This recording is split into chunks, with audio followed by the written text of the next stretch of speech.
It's time for another expert guest mashup, and this time it's how to optimize your tech stack.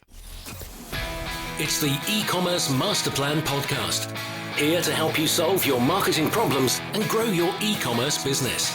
Cutting through the hype to bring you inspiration and advice from the e-commerce sector and beyond. Here's your host, Chloe Thomas.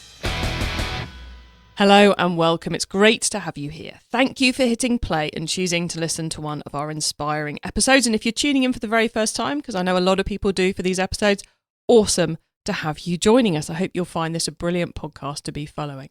And of course, to all of you who listen all the time, I hope you love this too. In this one, I'm asking 7 e-commerce tech specialists for their answer to this question. What is your top tip for tech stack optimization in 2024? Tech stack optimization, but what's that, I hear you cry? Well, it's how you can get more out of your tech stack, from your website to your marketing tools to your back-end systems to the tools you use behind the scenes to keep your team organised. The wrong tools, or the right tools used in the wrong way, can cost you a lot of money, time, energy, and let's face it, your sanity. Plus, they lead to bad customer experience, which affects your sales as well. Know the pain of the wrong tools? Yes, I think we all do. This year, I suspect you're being asked to do more with less. So you're going to love this episode, which is essentially all about helping you do just that. My 7 guests have some brilliant advice to share with you, and we're going to start hearing from them very shortly. Before we get started, though, I just want to tell you about a podcast I've been enjoying recently. It's called Upflip. Do you want to peek behind the curtain to see how profitable businesses start, grow and run? Then you should listen to the Upflip podcast, a show that uncovers how great businesses are built and how others can replicate that success. Each episode features a real-world business owner or expert who shares their story, strategies and advice.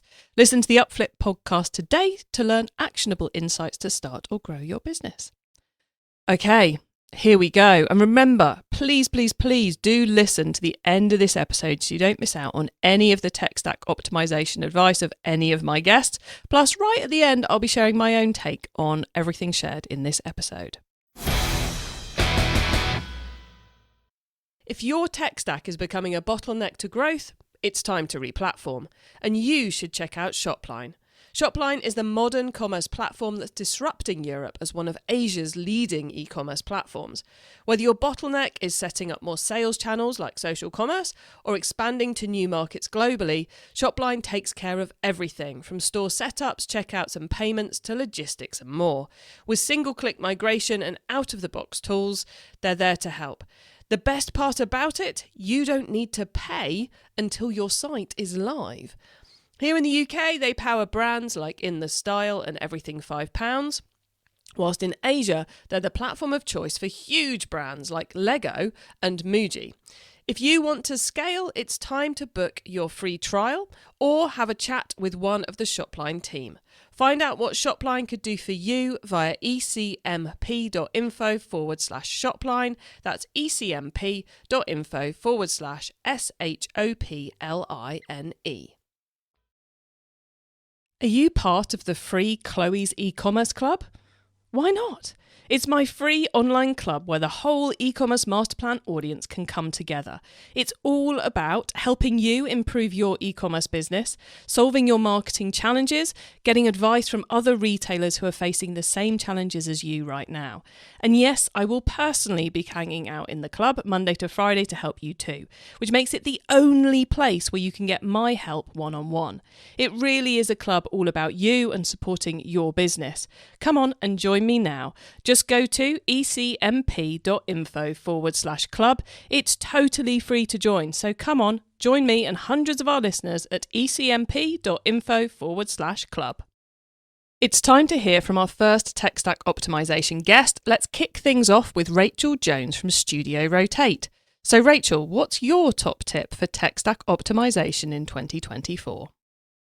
So tech stack means quite a lot of different things to different people. I put out the question to the entire team here at Rotate, and different answers that came back from the different verticals within the business just kind of really shone a light on that. So to the developers, there were various kind of technical heavy answers. focused around optimizing front end and back end technologies.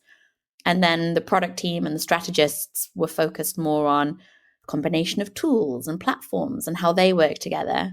So in the interest of time, I thought, let's look at one top tip from each end of that spectrum, so to speak. So the first one, with a bit more of an engineering focus, was around outsourcing as much as possible that is not a business USP. Some of the examples that they highlighted were around optimizing a tech stack with a tier 2 hosting company. So looking at Edgio, Netlify, Vercel, and having an enterprise SLA with those companies rather than a tier 1 host where you're having to manage more yourself. And this allows for more time for those within the business to focus on higher value work, and outsourcing to specialists who can purely focus on a very specific part of the stack also results in greater and clearer accountability and maintainability. For example, with a tier 2 host partner, then if there's a hosting issue on Christmas Day, they're the ones that will need to have a team in place to resolve it. If it's in the business, then you're having to have the accountability and make a provision for that. And I think this is true of other areas of the stack too. Where can you hand over the accountability and maintainability to specialists to optimize the in-house team that you have, as well as the stack itself? And then our second tip, and I think this is really relevant to 2024, it's do an audit. It's a big year for a reset. There's so much that's happened in the e-commerce space, particularly the last 5 years. It's entirely different to 2019. I think we look at 3 big C's here to help look at the entire tech stack. The first is cost, vendor fees, third-party fees, payment fees, dev costs, support, maintenance, future upgrades. There's going to be opportunities for cost savings. And this auditing is also going to highlight areas that maybe need reinvestment for this next phase of D2C. Also, compatibility. Are you actually even using some of the Shopify apps that you signed up to when it was a very different market in 2018? Do you have the best CRM partner for your business now? How many scripts are you running on site? Are they even delivering any value? And finally, the third C is convenience, or for a better term, ease of use, which again covers quite a lot, but tech is moving so quickly. We've got developers here who are creating far quicker using a framework such as Astro, or brand side using AI. I didn't think I would mention it, but here we are, to really help with the speed of content upload. This is something that, how convenient is your tech stack? It's worth auditing, and we think that now is a great time to really do that. So yeah, outsource to specialists and prioritize an audit. All good optimization plans start with an audit. You've got to work out what you want to optimize and why you want to optimize it before you can start. And tech stack optimization is no different. Let's build on that with the brilliant James Gurd, director at Digital Juggler and co-host of the Replatform podcast. Okay, so here's my advice. I'm going to split it into 3 parts just to be greedy. Number 1 is be clear on what issues that you have that you are trying to fix with technology before you commit to new technology. People change their technology stack all the time, and with change comes potential risk and the potential to introduce new issues. So you've got to be certain that the issue you're trying to fix or the opportunity you're trying to tap into is defined by the platform choice, rather than it being down to an existing business process that's not fit for purpose, or not having the right people to execute and use tools correctly. And I've worked in projects where actually the technology is pretty good, but it's either been poorly implemented, or people are not using the capability effectively and not leveraging the full value of the license. So replatforming can't solve all issues. Don't change unless you're sure tech is the enabler of the improvement or the cause of the problem.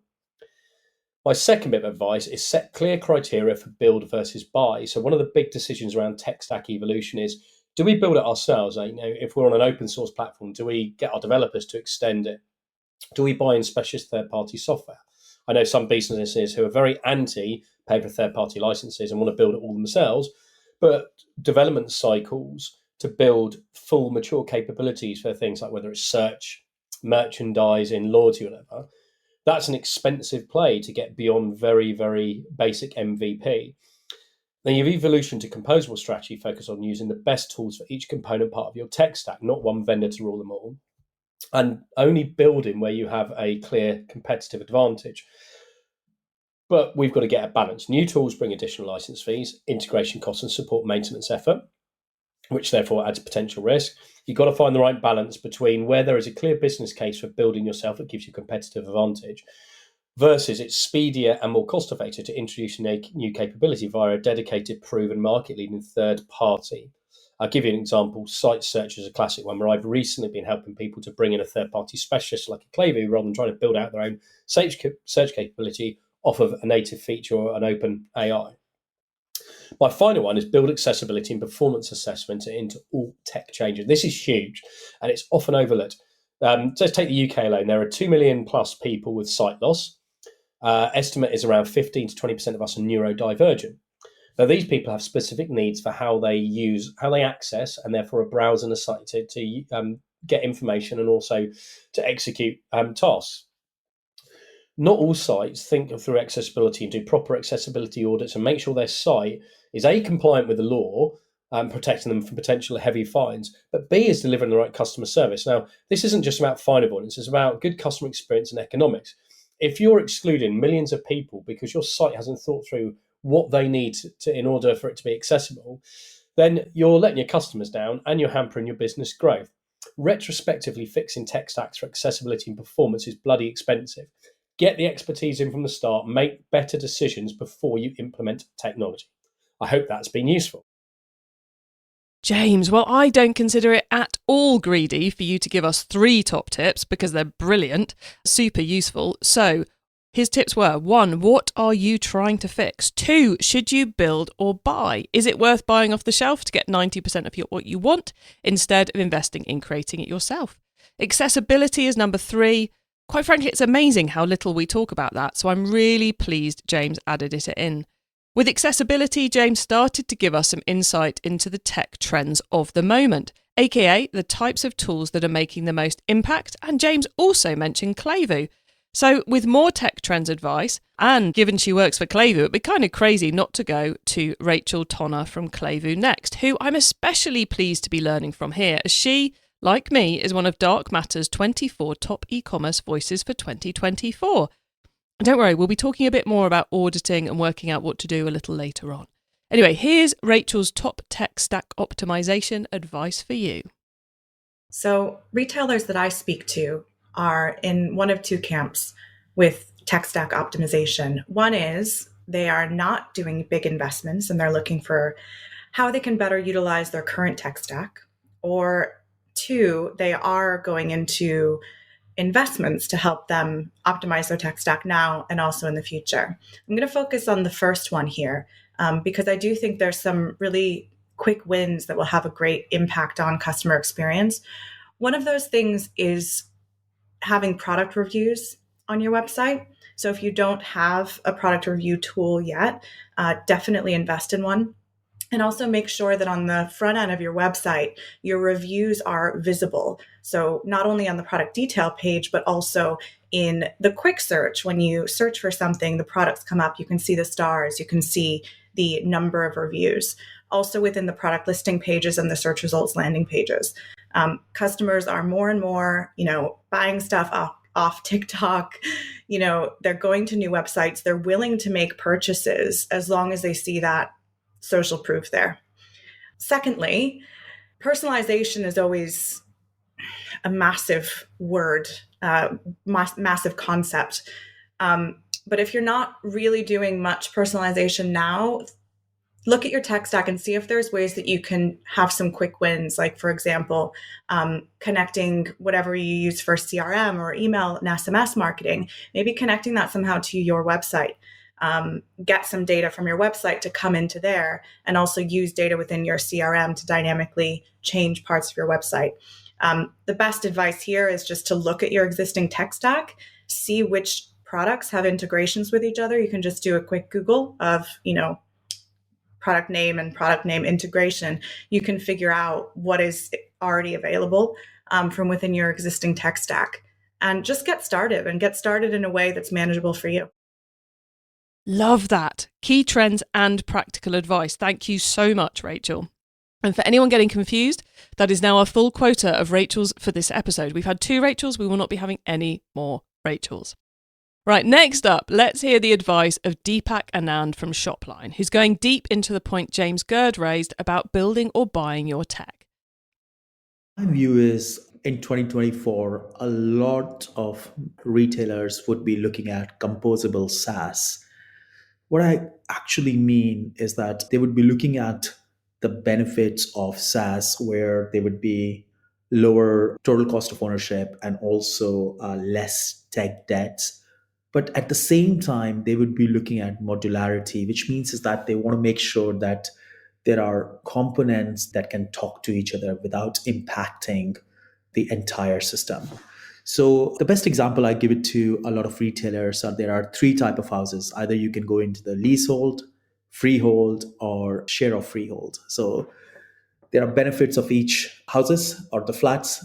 So when you take a leasehold flat, which is all about that you can just move in without making any changes to the flat. And the second one is a freehold house, where you would be able to move in and you would be able to make changes as you like. And then the share of freehold is that you own a certain part of it, right? What exactly the benefit of that one is, when you're making some changes, that's actually going towards the future proofing of the technology. I think more and more merchants and the retailers would be looking at composability, but they would be looking at the benefit of a SaaS as well, so that they don't have to worry about all these hosting and upgrades and all these elements, but they really need those components. Again, I'm coming back, talk to each other and also have the flexibility. So that's what I think that 2024 would be like.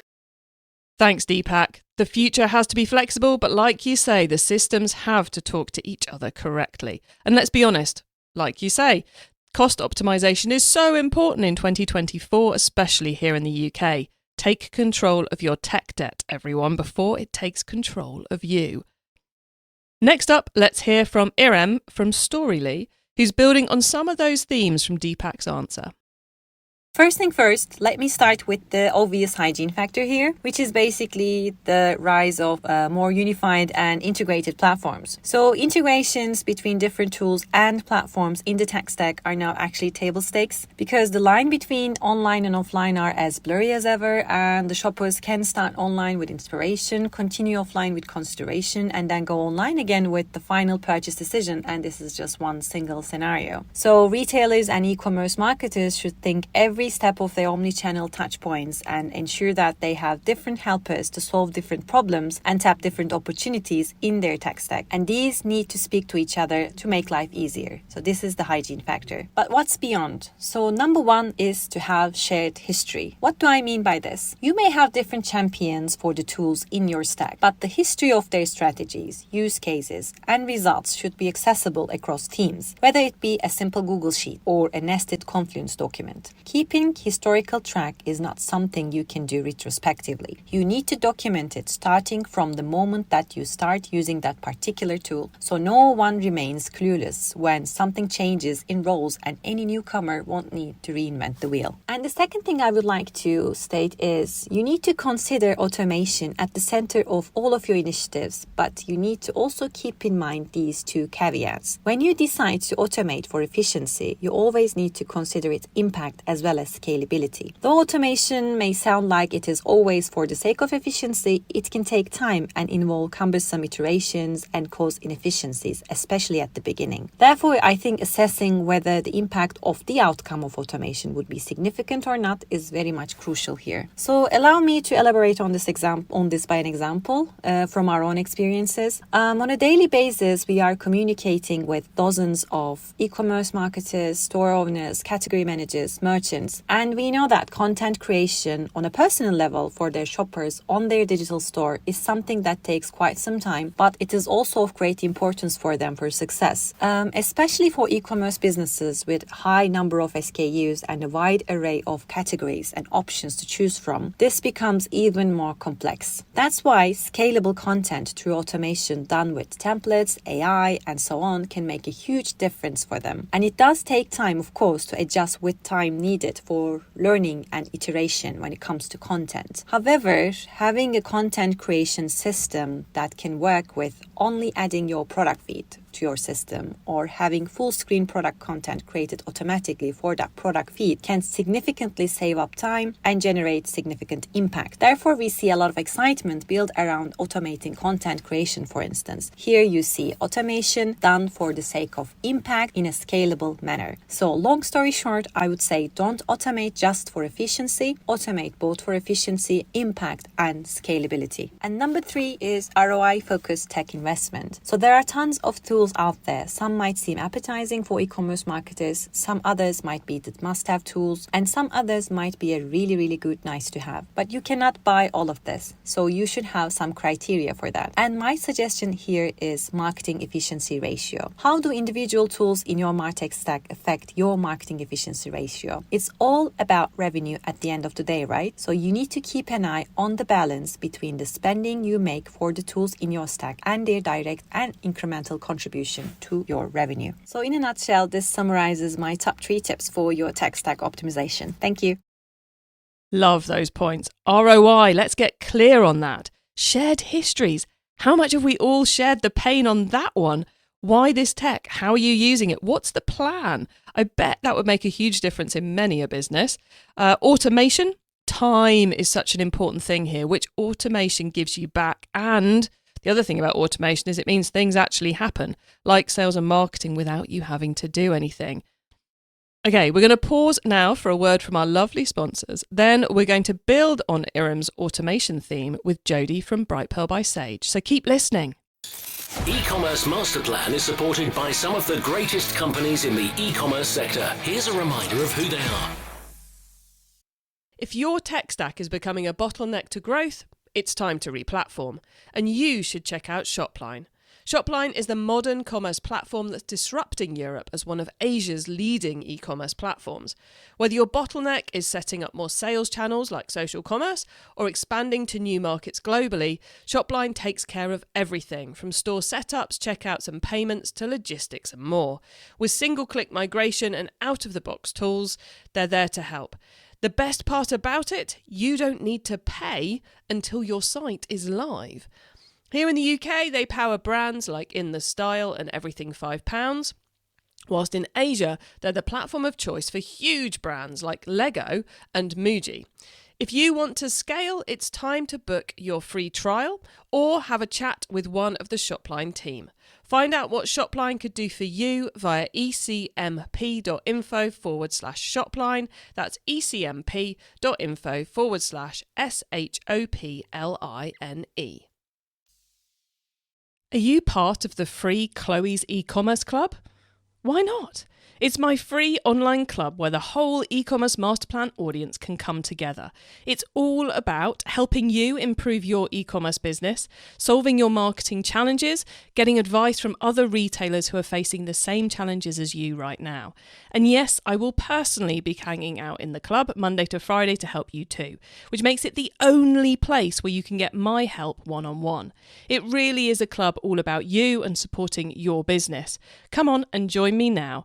Just go to ecmp.info/club. It's totally free to join, so come on, join me and hundreds of our listeners at ecmp.info/club. Welcome back. Let's continue our voyage of discovery to find out my guest answers to this question. What is your top tip for tech stack optimization in 2024? Let's get deeper into automation now with Jodie Guichard from Brightpearl by Sage. Automation has become one of those, really big buzzwords over the last few years, and rightly so, because in today's landscape, it's become really essential for businesses to integrate automation tools into their daily operations. However, it's not just about adopting the latest tech. It's about ensuring that automation aligns with your business goals and your processes. So whether you're harnessing built-in functionalities with platforms like Shopify or employing specialized tools like Gorgeous or Klevu or Brightpearl, the key is to integrate automation strategically so you can really optimize productivity, save time and save cash. So first things first, you should identify those tasks in your operations that could really benefit from automation. Look for those repetitive, time-consuming and error-prone tasks that could really use a helping hand. These are the areas where you're really going to see a difference. I would say some good areas to start could be inventory management, order processing, shipping, or even things like email and SMS marketing or customer service. You should also keep an eye on your automation efforts as well, because technology does move really fast, so your automation strategy needs to keep up with that. Regularly check how things are going, find areas to improve, and tweak your tech stack as needed. In a nutshell, tech stack optimization in 2024 isn't just about adopting automation, it's about integrating it smartly to amp up efficiency, save money, and make your products and services even better. With a thoughtful and smart approach to automation, businesses can really stay ahead of the game and thrive within, today's ever-changing market. Do it smarter and thrive. Thank you, Jodie. Love that answer. Okay, it's time for our final guest, and then I'm going to share my takeaways from all this great advice. Welcome, Chris McCarthy-Stott from PushON.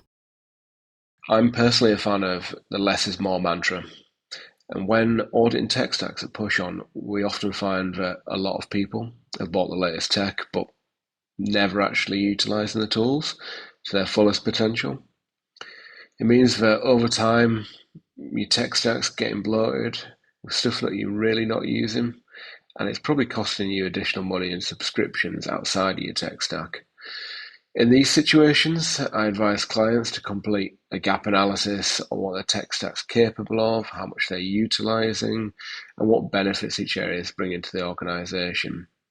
After that, anything that you find isn't actually being used, I recommend that it's removed if possible. I know it's tempting to think we'll get round to utilising this, we should keep it, but you've got to ask yourself the question, what's going to change over the next 12 months that's going to allow you to utilise that tool?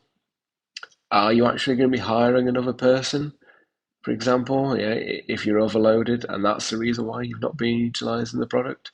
If the answer is no, then I recommend, again, removing it. We also see a lot of custom solutions being developed. These are often to handle minor edge cases, whereas if you're prepared to be a little bit flexible, a platform's out-of-the-box feature set might cover 99% of your use cases. So when we're auditing custom or complex solutions, especially those covering minor edge cases, we ask the question, if you made some minor business change, could this be achieved with a simpler tool? Or potentially, can we look at upskilling your team to negate the need for this entirely? If so, in that example, I'd be investing in the human capital and simplifying my tech stack. Thanks for that, Chris. A great way to round off our expert answers.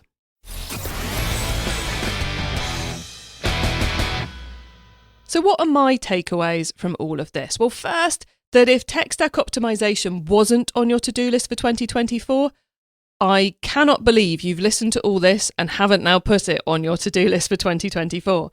There is so much to be gained: cost savings, time savings, speeding up delivery of projects and improvements to the business if you choose the right route to go down, plus better customer experience leading to better customer retention and higher margins. It's a no-brainer.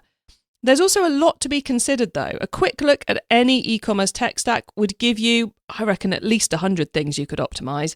But as always, success is going to lie with decisions you make to decide what you should do of all of those things that you could do. So spend the time doing the audit.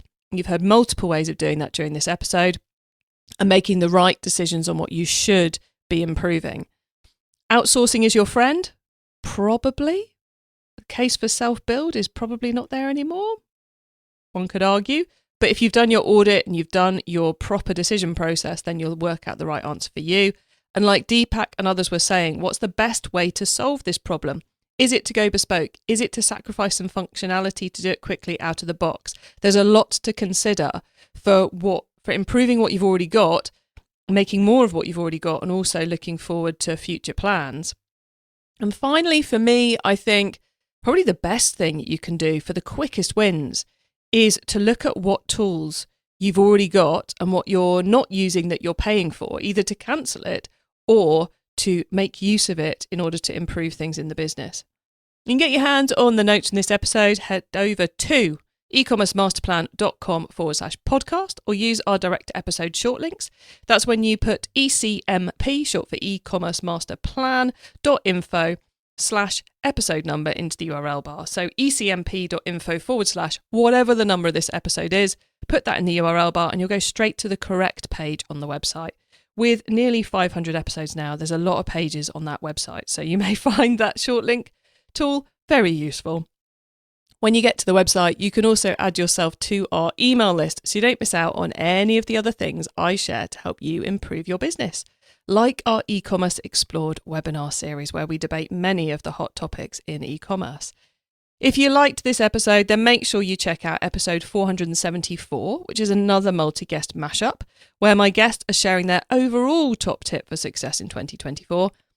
Or if you want more tech, then we did one all about AI last year. That's episode 451.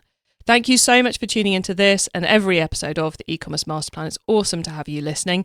And I bring you a new interview every week because I want to inspire and help e-commerce business owners just like you to succeed and thrive with your businesses, including progressing along the path to net zero.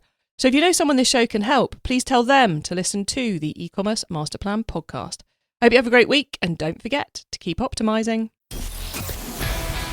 Thank you for listening to the e-commerce master plan podcast.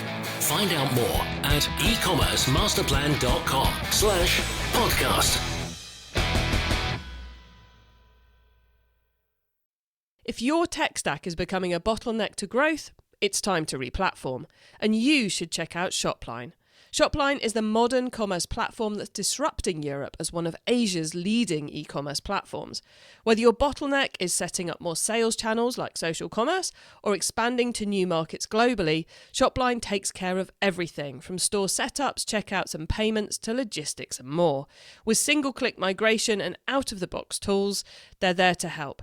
The best part about it, you don't need to pay until your site is live. Here in the UK, they power brands like In The Style and Everything £5, whilst in Asia, they're the platform of choice for huge brands like Lego and Muji.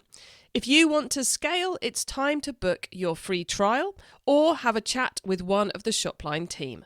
Find out what SHOPLINE could do for you via ecmp.info/SHOPLINE. That's ecmp.info/SHOPLINE.